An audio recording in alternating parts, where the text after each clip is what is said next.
So I kind of called what's in the phone book and said, the phone. So then I called Auditor of mine again and I said, could you get this bank and sign up cell phone? No, no problem. It worked out okay. Good.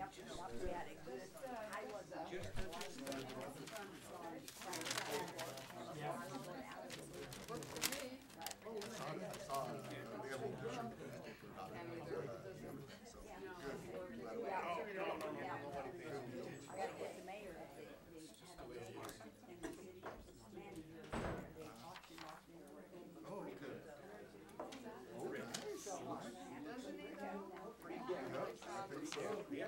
Right. It looks like you've used a control operator. He's at the board. He's at the board.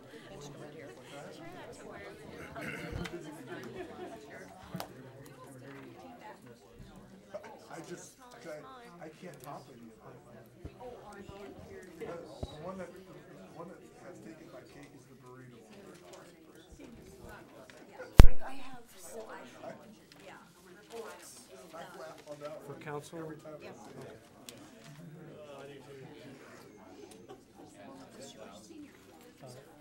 Gotta sign off on those if you're gonna go to that. That's,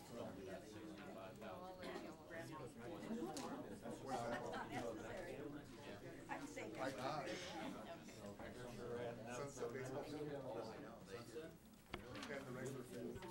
I don't think the school, whoever got the contract has got the plans yet for BDD and the ones that go for it.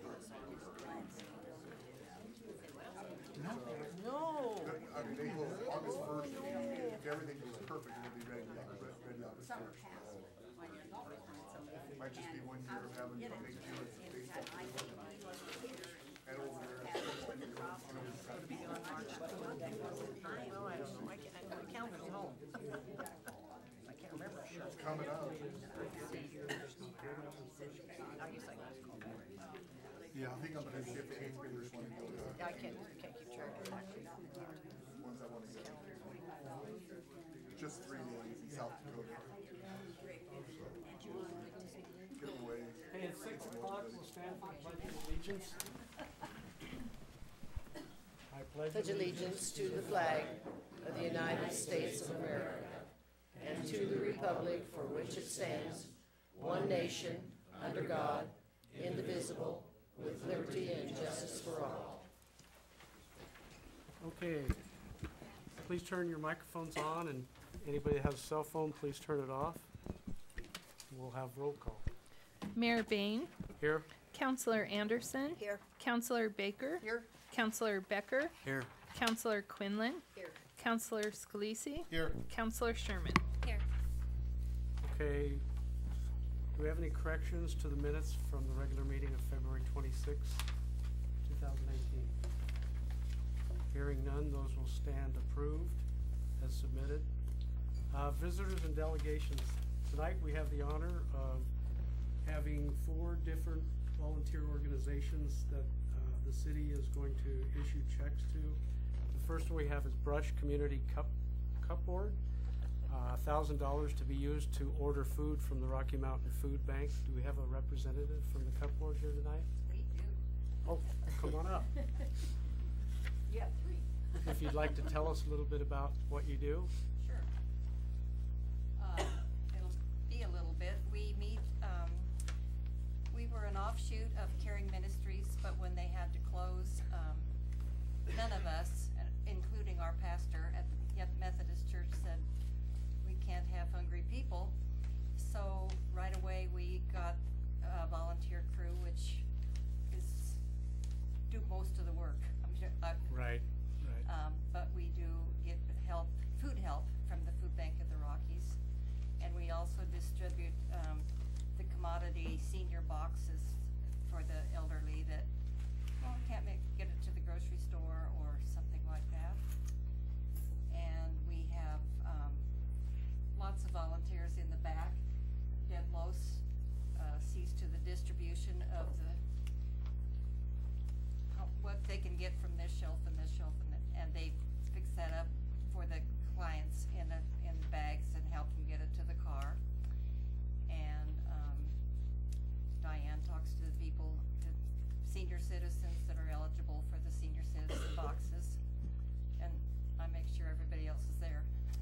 Where do you operate out of? The basement of the United Methodist Church. The basement of There the from church, okay. Every all right. Thursday from Every Thursday. 10 to 2. Okay, 10 to 2 every Thursday. Thursday. Okay, we'll get that out there. All right, thank you very much. If someone wants to come up and accept this check, we're gonna take a group picture with all 4 organizations, when we get through all 4, if that's okay. We all three get the picture. We're gonna have everybody get the picture. You got a wide lens over there? Okay. Okay. Thank you very much. Next, we have the Brush Senior Center. Do I have anyone from the Brush Senior Center?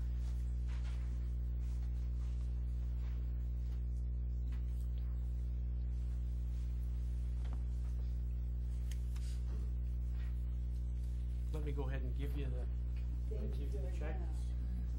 If you'd like to tell us a little bit about what you do. You do the talking, Carmelita. Oh my gosh. Have different things and programs that we have for the seniors in the afternoon.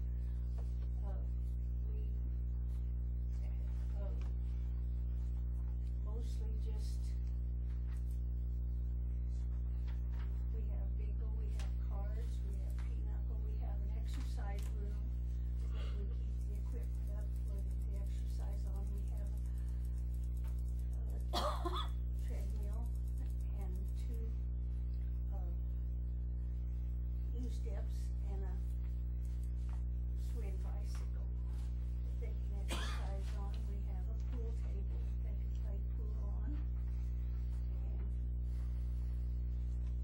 various things like that. It's reaching out to the community, the ones we wish more would join us in our afternoon programs. What are your hours and how often are you open? They open at 8 in the morning to start exercising, and they close at 4 o'clock in the Okay. afternoon. All right, well, thank you very much for what you do. Appreciate it. Okay, next up, we have the VFW. I know we have representatives from the VFW. I see that.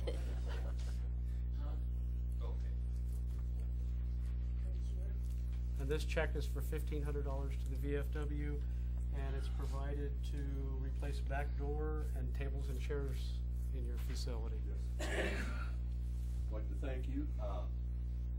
We've been trying to clean up the VFW. We started off with what used to be one of the dingy bars in town. There was evidently 7 bars in that block, and we've got it cleaned up to where now we are a family-friendly community center for veterans. We've got the place painted white instead of the old smoke-covered walls that were in there. We've cleaned the whole place up, and we've had several events, anything from the Chamber of Commerce polka dance with the beer garden. The next day we had a Christian fundamentalist fellowship meeting in there. So we've gone the gamut. We've had anything from baby showers to a wedding in there. But one of our main concerns was the back door. It was rusted to the point we couldn't really get out the door without putting our shoulder into it. And closing it was not really secure. So we thank you. We can make that a lot safer in case of an event where we need to get people out. We can have a good trusty door. All right, well, thank you very much. Thank you. Next, we have the Brush Museum, $3,500 to assist with operations at the museums. Steve Rohde?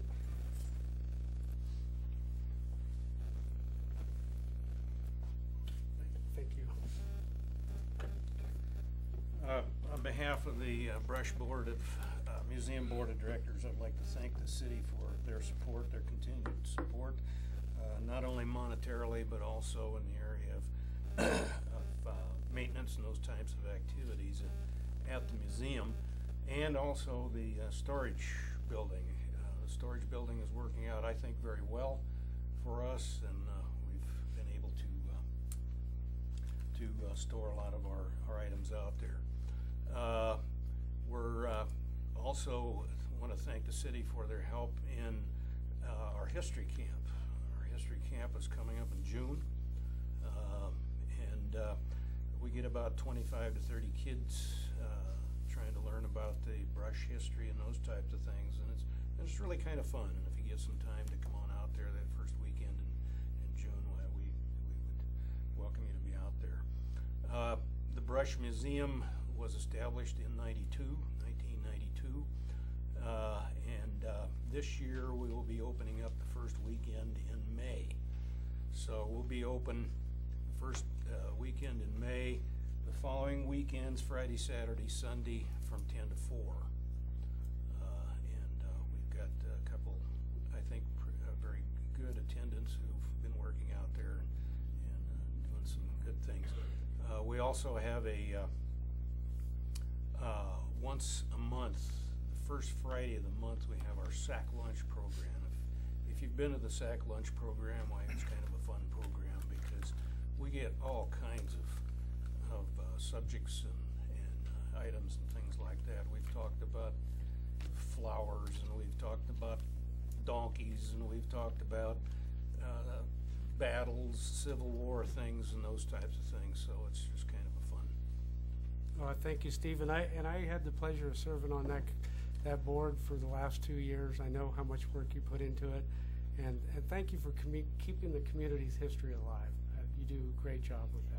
Well, thank you for your support. Right. So now we'd like to go ahead and maybe the best thing for Paul to be able to get a picture is have anybody from the 4 organizations come stand up, maybe right here, and he'll be able to take a picture. I would just like to say that instead of just grabbing the check, I should have did a big thank you. This is a big deal. Oh.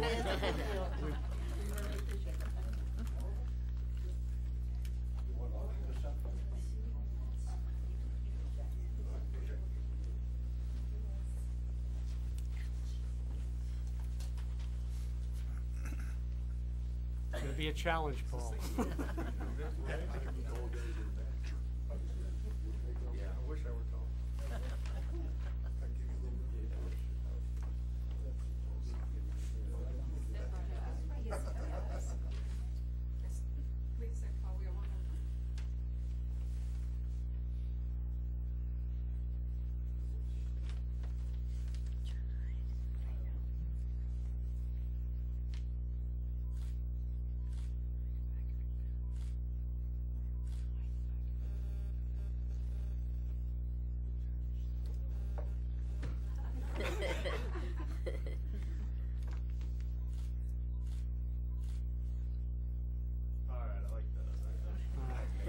Thank you very much, Paul. Thank you. Thank Good you to all see very you much. all. Thank you, Deb. You bet. Thank you. Thank See you.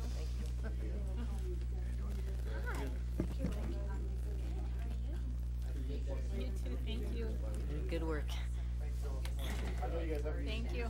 Hey, one thing I'd like to tell everybody, I'm working on an article for our newsletter that's going out, and what I'm impressed with most about Brush is we don't have a lot of financial resources, but the people that we have to volunteer for these things, we wouldn't be able to do these things without you guys, and thank you very much for all you do. So everybody else here, I'm calling you dad now. Well, welcome. Welcome. We'll put you to work in no time. Yeah. All right. Okay, you're welcome to stay or welcome to go.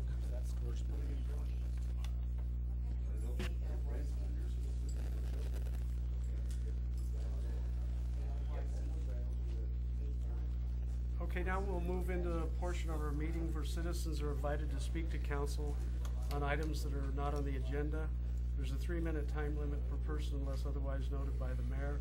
Please note that no formal action will be taken on these items during this time due to the open meeting law provision. However, they may be placed on a future posted agenda if action is required. Is there anyone that would like to speak to council? Okay, we'll move on to management. Second and final reading of ordinance number 870-18, an ordinance amending various provisions of the Brush Municipal Code to incorporate the new flood insurance study, Fort Morgan, Colorado, and incorporated areas. Karen, recap? Yeah, you had a short memo in your packet that helped to recap things as well. That at your last meeting on February 26th, council held and concluded a public hearing regarding proposed changes to 3 code sections. These changes would reference the new effective floodplain study and associated maps. That study is known as Flood Insurance Study Number 08087-CV000A, Morgan County, Colorado, and incorporated areas, dated April 4th, 2018. There are 3 sections of the city regulations that have references to a flood study, and it's within those 3 sections that council is being asked to adopt this ordinance that would now reference this new flood study I just spoke of. The first section is section 16-13-320, basis for establishing the special flood hazard area. This is a section that's contained within the existing flood damage prevention regulations of the city code. And then the other 2 sections are within the building code provisions of the city ordinance, and that's section 18-2-30, amendments for the building code, and section 18-3-30, amendments within the residential building code. After last council meeting's hearing was closed, you all began a discussion, but voted instead to table this particular item. At that time, there were 3 members that were absent from that meeting. They have since watched the meeting and provided documentation to the city administrator that they have done, just that, watched the tape of that meeting.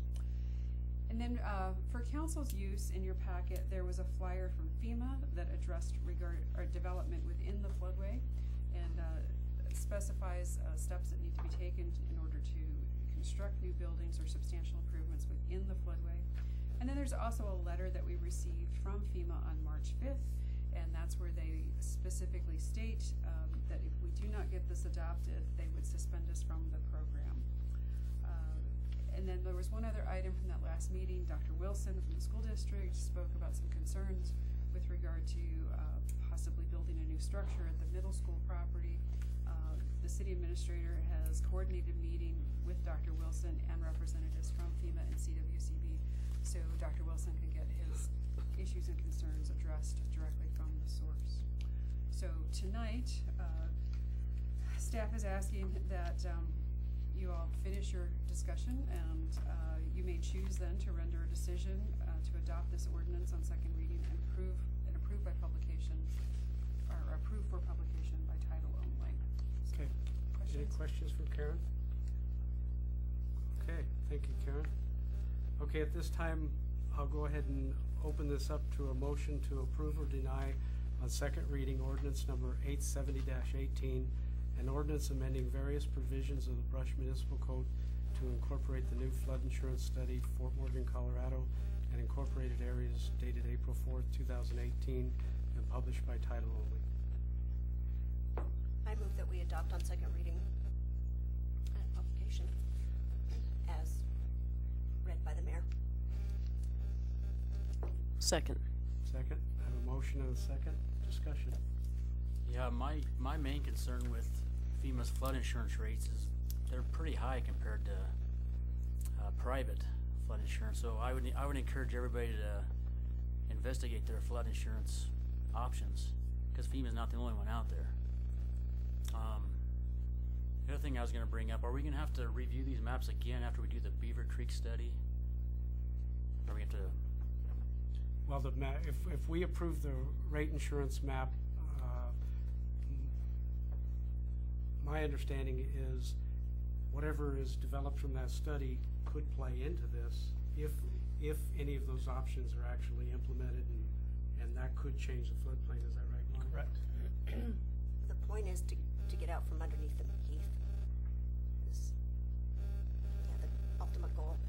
Well, I don't know if that'll ever happen, Well, but we don't, but I want people to at least know that there's options out there for flood insurance rates at this time. You know, and one of the things that I found out too, Heath, is that in talking to a couple lending institutions here, that most of the people that are in the floodplain now are not getting FEMA insurance because it is so prohibitively expensive. Any other discussion? You know, I recall when FEMA was here and asking them point blank, you know, well, what if we refuse to adopt this? And I'm pretty sure, and again, I think it was mentioned then that should there be a disaster, again, it may not affect the flood rates, insurance rates, but if there's a disaster, then they can withhold some funding for us. And it seems to me like I recall that part of the conversation, because to me it was pretty sickening when we asked them point blank, what if we don't, what if we don't cooperate? And they're pretty adamant about, if you don't, there's consequences, and they were not, they were not good for the city of Brush.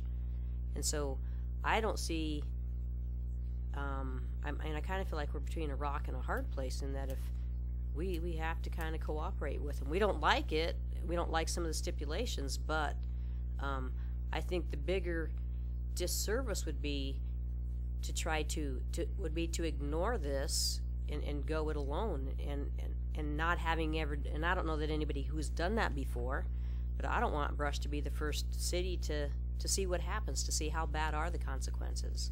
I don't feel like I feel like we would be doing a disservice to our citizens trying to go that route. So I think, we have to cooperate with them and see what happens with the Beaver Creek study.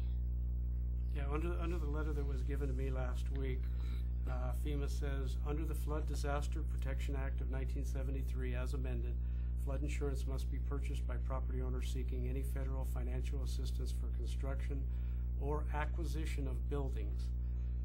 Acquisition of buildings, when you buy a building, where you construct something. Federally regulated banks would, from my understanding, not be able to issue federally backed mortgages if we opt to not be a participating community. So that could involve FHA, VA loans, and you look here, I know what you mean, rock and a hard place. The regulations are going to be stiffer, it's going to be tougher to build in Brush. If we don't adopt these regulations, and banks can't issue mortgages to people, and most of the homes on the eastern side of Brush tend to be less expensive homes where people need to get into them with little or no down, and those are those federally insured mortgages. And prohibiting that from being done, in my opinion, would be a much bigger economic devastation on the city than adopting the flood regulations. So, do we know when the Beaver Creek study will be done? Where are we with that? Can you give us a report? The Beaver Creek study is just a few months from being done, but what that is going to do is give some alternatives to look at and some estimated cost to improve the situation. It's never going to get rid of the floodway entirely, but the goal would be to shrink it, make a lot less impact to the community. But still, once you get that study, it'll be presented to the council, and then we have to decide on which option we'd like to go with and what partners might be there to help with the projects. Then if you do take on one of those projects, then you have to go through this process again to adopt a new study that includes the alternatives that we've chosen and the corrections, and you go through the exact same process like what occurred in the last year and a half or so. So it's going to take time to deal with this. It's not an overnight fix. What's the likelihood? Can you go out on a limb? What is the likelihood? Don't know till we get that study done. Have any of the surrounding communities, I know Laura Teed was talking about the way that we found out about this in the first place was that there was some mitigation that went on north of Brush. And they were successful. That's where the idea came from to begin with. Did anyone attend the county meeting? Last summer? No, it was March 1st. The same night as the city-county meeting, there was also a county meeting with zoning and planning. So you did hear evidence that mitigation helped? Yes. That's the hope, is that mitigation helped. Okay, is there any other further discussion?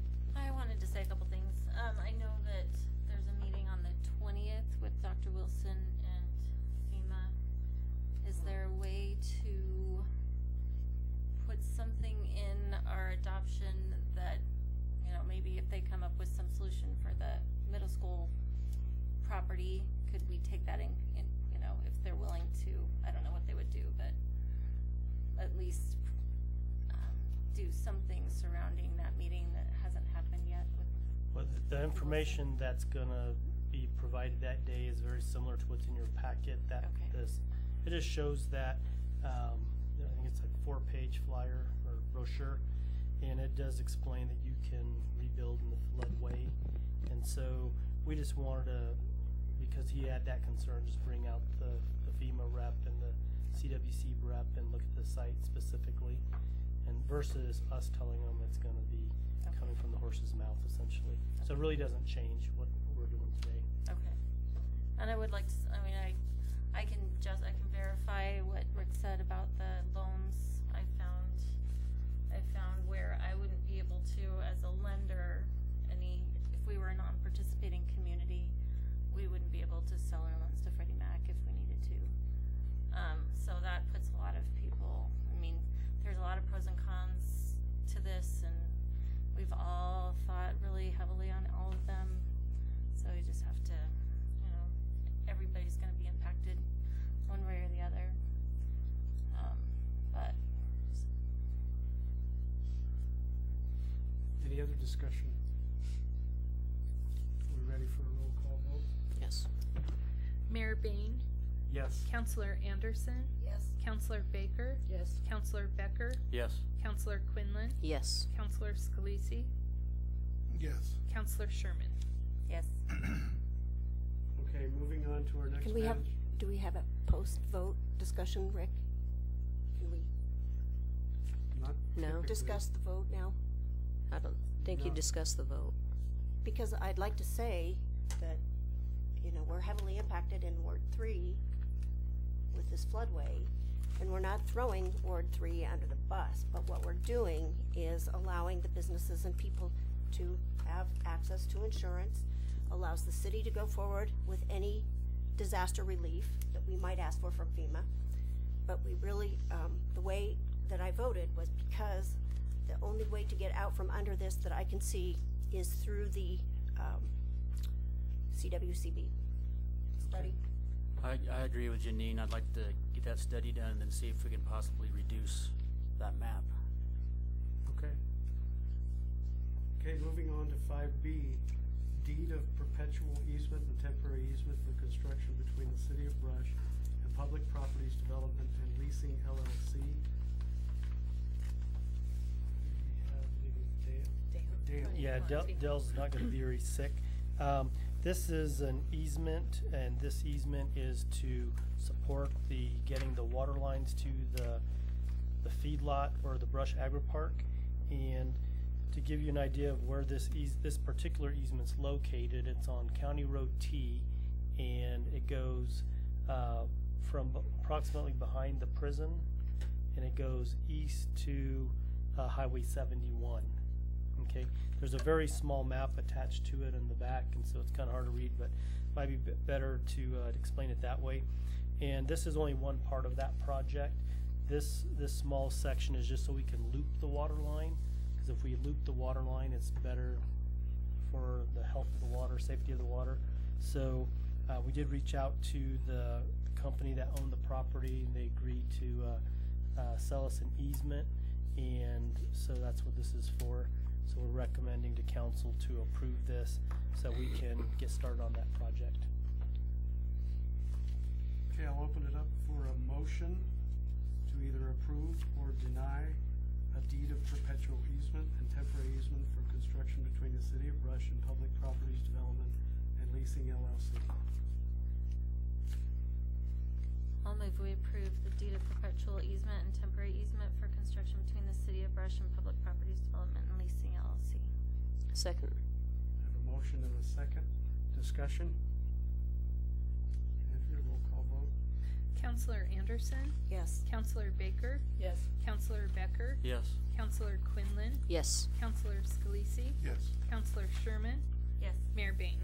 Yes. Moving on to finance. Okay, I make a motion we approve disbursements and payroll for February 26th through March 12th of 2018 totaling $332,319.09. Have a motion, do I have a second? Second. Second. Discussion? Andrea, roll call vote, please. Counselor Baker, Yes. Counselor Becker, Yes. Counselor Quinlan, Yes. Counselor Scalisi, Yes. Counselor Sherman, Yes. Mayor Bain, Yes. Counselor Anderson. Yes. Okay, moving on to staff reports. Karen? Okay, Lance? Recreation. Just a couple things. As you know, this coming Saturday will be our 13th annual St. Patrick's Day race over there at the JC building. It sounds like the weather is going to cooperate, not be too windy, so it's supposed to be pretty nice out. So hopefully we get a lot out there to attend, and we'll have live music playing. It begins at 9 o'clock in the morning, and then after the race is over, we have again live music and corned beef and cabbage meal with some green beer also. So for those above 21. So Why'd you look at Heath? Well, Casey's trying to sneak his kids over there. We're also taking baseball and softball registrations right now. We're only about 2 or 3 weeks away before those seasons get kicked off, and so we're starting to take those registrations. Dwight and his crew at the cemetery and parks are putting in several backflow devices in some of the areas that we needed to put them in hopes to get the sprinkler systems on here in the next couple weeks too, because it's going to be starting our summer season again, and as dry as it's been, we're going to be needing to get water, especially on our ball fields and golf course and stuff like that. And speaking of the golf course, the parking lot project is well on its way. We finally got all the major items done in it. We put the 2 catch basins in, the grease trap is in, the ADA ramp is in, and the ADA parking area is in. So now it should start moving really fast. We're hoping that the parking lot, and as long as weather cooperates, will be done by around the first part of April with the parking lot. The inside is starting to come around too. We've got the banquet area painted. The new lighting should be in here in a week or so with the new window treatments, and it's really looking sharp. You know, if anybody would like to go over there and take a kind of a preview look of it, I'd be more than happy to give you a tour and then see the final product. I do try to post those pictures once a week on Facebook as the process goes along, and again, and I think in 2 weeks the stucco company will be coming in to stucco the facility and also put in the new doors in and out of the place. But again, the stucco and the doors were a gift from Buildings by Design, and again the whole project itself, the Jocelyn Needham and Jack Pettis Foundation. I can't say enough for the way that they've turned that place into kind of one of the best 9-hole golf facilities, which was what our goal was when we took it over. So anyway, any questions as far as Parks Rec and Zimmit and golf course? It's looking very nice over there. A lot of action. Yeah, and luckily the wind hasn't been too bad to blow a lot of that dirt over, but Right. we've been in pretty good shape. Okay, thank you, Lance. Police Chief Travis. Yes. Okay. City Clerk, Andrea. On your calendar of events, I need any RSVPs for March 22nd for the Economic Development Annual Meeting at the Country Stakeout. So let me know if you can attend that. And then I had one wrong date in April. The Arbor Day celebration is April 26th. You got some time to catch that, but so you know. That's it. Okay, City Administrator, Monty. Couple items. The first one is we are currently working on a request for an annexation agreement, and this agreement is on a 63-acre parcel just north of the Brush Cemetery, and right now there's a farming circle underneath it, a pivot that sits out there, and we're trying to get this put together quick enough so that the prospective buyer can go ahead and close on the property. And so at the next meeting, if things work out, you'll see that. In normal situations, I bring these things for work session first, but this one's a little more time sensitive, so we'll spend a lot more time on this document when it comes through, considering that for approval by council. The other item is we have had a request out at the Brush Prairie Ponds for a power line, a large power line to go through the Brush Prairie Ponds. We're just at the very beginning of those discussions, and So you might be hearing about that in the near future. That's all I have. Okay, thank you. Moving on, mayor and council reports. Council reports? Okay, I have a few. First, I had a call from a gentleman who lives in my ward who's, the first nice day, there was apparently motorcycle noise.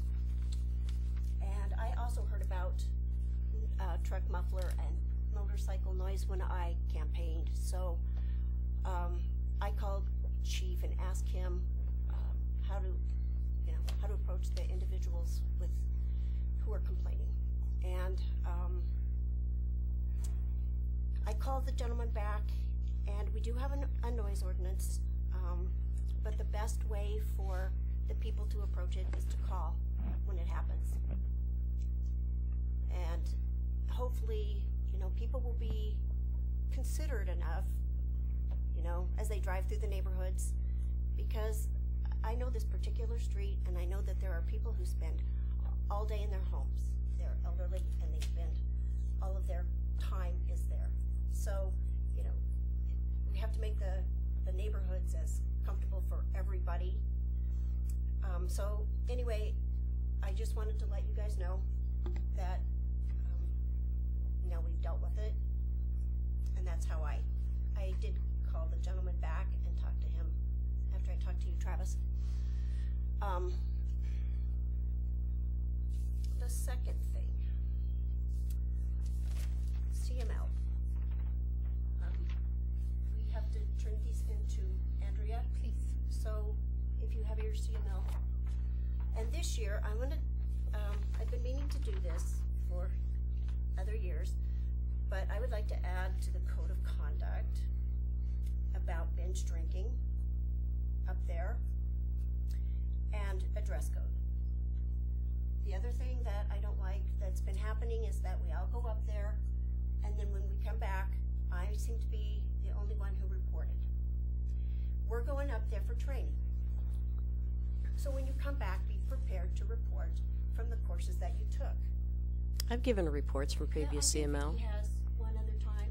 Oh, every time I've ever gone, I've come back and given reports. So, I have as well.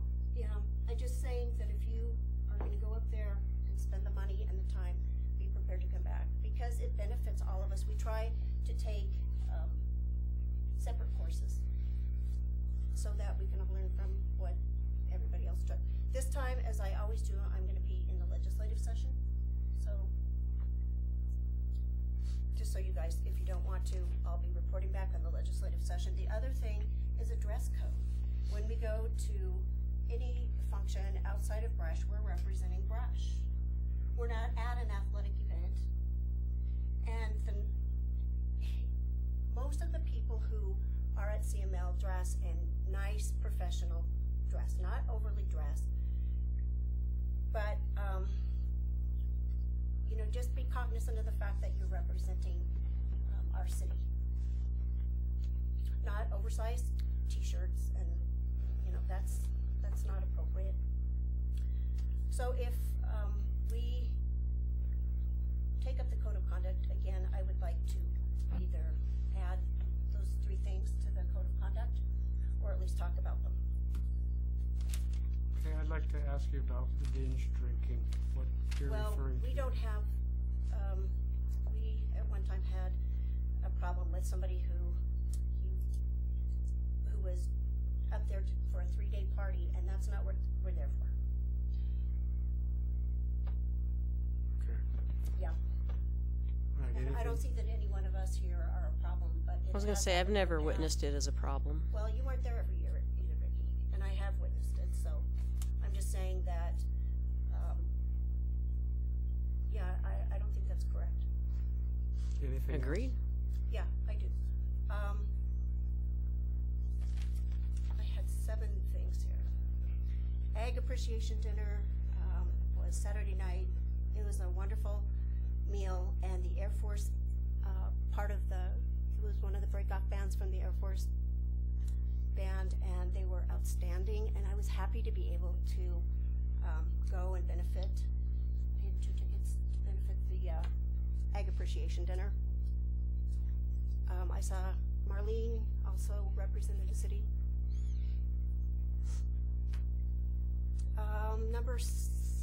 Let's see, what am I at, 4? City County.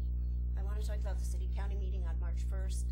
It was attended by every one of us, and this is the first time that we've all been at the City County meeting. Laura Teague and I both talked about the floodway. She and Mark left early that evening to go to their planning and zoning meeting and talking about the same exact topic. Fort Morgan, they're redoing their streets. Hill Rose, Dell reported that they can't get an animal control officer to work in Hill Rose. Log Lane reported that they have no legal problems, and they are holding at 3 marijuana stores. But Wiggins is the big winner. They have a really, I don't know what else to describe him, but he is just an over-the-top town administrator.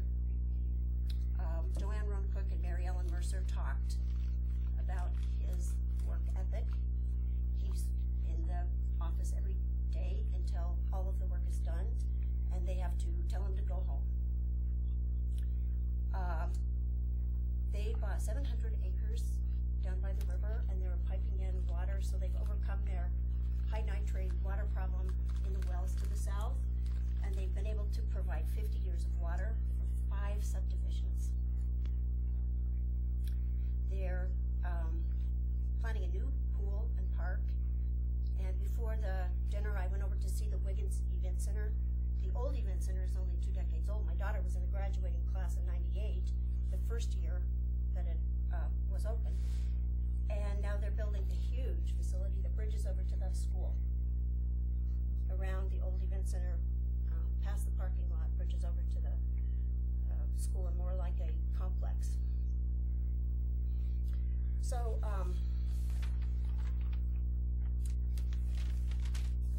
there was a woman there who has had a design, and she works with all of us. And I'm sorry I didn't write down her name, but what she is trying to do is work partnerships. She would like to bridge the trails from Wiggins to the east end down to Hill Rose, and a bike trail, walking trail. The second thing that I wanted to bring back is that the town administrator in Wiggins asked for me to have you contact him about a water project for the future. And I don't know any more of the details.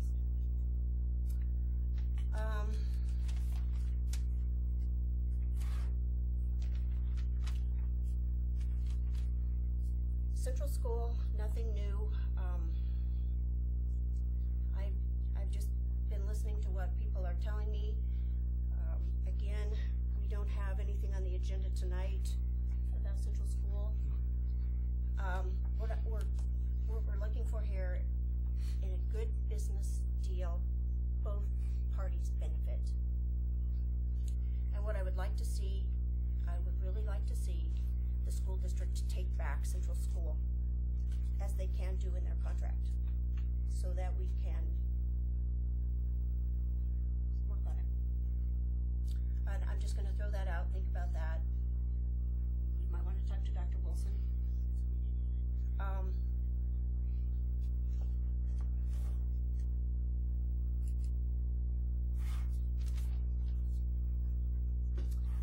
ACLU, I'm still waiting back to hear from the ACLU on my complaint. And as soon as I know that, then I'll know where I'm going. So, and I think that's the last community garden. That's the last one. I was called by the other gardeners on Thursday. They wanted to go in. We were locked out. I went over and checked, and we were locked out. I notified Bernard. He pointed me in the direction of Monty, and we've kind of gone around in a circle, but we're going to be able to talk about it. But basically, right, I'm pretty disappointed because this was to be our permanent site. And I'm not going to talk for the other gardeners, but I didn't have a place to put mine when we left Ebony. these are my fencing and all my supplies, so I sold them all. Well, last year we had this permanent site that became available, and so I bought all new fencing, and so did the other gardeners. They put up fences, and not only are we not going to have that space this year, we were locked out. Well, that's something on the work session we're gonna get into very shortly here, so why don't we go ahead? But I want it on the record. I want this on the record. The work session is fine, and we are gonna take it up, but I want it on the record that Bill backed out of his obligation, and that we were locked out. And so I guess I can go in Replevin to get our materials back. Go where? File in Replevin. Okay, we'll take that up. We'll take the garden up here shortly. Any other council reports? I'd like to put school safety on as a work session item for next time. Had several people talk to me and give me some ideas, so I have a couple proposals I'd like to talk with the rest of the council about. Okay. And it also might be good to invite the superintendent in also. Okay, anybody else? Okay, if there's nobody else, I've got a couple of board appointments I'd like to introduce to council. Actually, 3 board appointments. Ace Ward to the Water Advisory Board. He would serve a term ending April 13th, 2021. Ken Weiser to the Board of Adjustment, term ending January 2019. And Susanna Spears to the Historic Preservation Board, term ending January 2019. I've talked to all 3 people personally. They are all excited to join these boards, so I'm looking for council for a motion to approve these board appointments. That's so move. Second. Have a motion, second discussion. Andrew, roll call vote. Counselor Becker? Yes. Counselor Quinlan? Yes. Counselor Scalisi? Yes. Counselor Sherman? Yes. Mayor Bain? Yes. Counselor Anderson? Yes. Counselor Baker? Yes. Okay, that's all we have on our management. Do I have a motion to adjourn? So moved.